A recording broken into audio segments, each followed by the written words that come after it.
Of course, the budget process was a cliffhanger, but real excited at the end that the $100 bond pool for career education was approved by the legislature. And here in Kentucky, we had, going back to the 60s and 70s, we ramped up career and technical education, and then it's just been left almost without investment in a lot of the state, not everywhere, but in a lot of the state for all of these years. So if you walk in facilities today, they just don't compare to what a student will see in industry. It's not proper preparation for the best jobs that pay the best. So the goal for this is to ramp up career and technical education, whether it's in advanced manufacturing or health sciences or IT or the trades, so that the education we're providing, the industry recognized certifications for our students, allows them that when they walk across the high school stage, it's not just with a high school diploma, but it's a certification that allows them to go out into a great job making double or triple what they would have made otherwise. Now, in that, the legislature tried to set some parameters that were then line item vetoed by the governor that said stuff about you couldn't have a certain amount of money spent in one congressional district and not the other. What is this? Is this going more towards like brick and mortar buildings to train people in? Where is the focus going to be? The $100 million bond issue will follow House Bill 626 very closely in its implementation.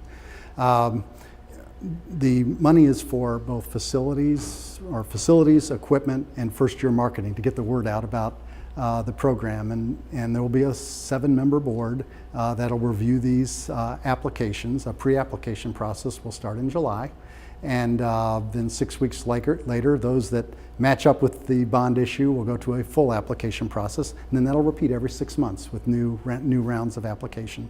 But what we are really looking for is the communities that put together partnerships of both K-12, higher education, employers in the community, that say this is really important for us. These are the kinds of training that we want in our community. It's important that we move career education ahead. Groups that would actually have some skin in the game, that would have some dollars invested, that the state can come in and help them achieve their goals in their community. And I think those kinds of partnerships where there's a method for long-term sustainability and how we're going to measure the effectiveness of the training, and training that we hope will be students by day and adults by night, that will have a two-shift kind of make maximum use of the funds. So we'll have a process, and I'm already hearing of several great applications that are being put together around the entire state. Now, another thing that passed in the budget is the Work Ready Scholarship Program. I know a focus of your department is, getting people through career and technical education, focusing on the jobs that need to be filled. What do you think about the Work Ready Scholarship Program, and how do you think that the community and technical colleges can really help address these workforce needs that we have? Okay.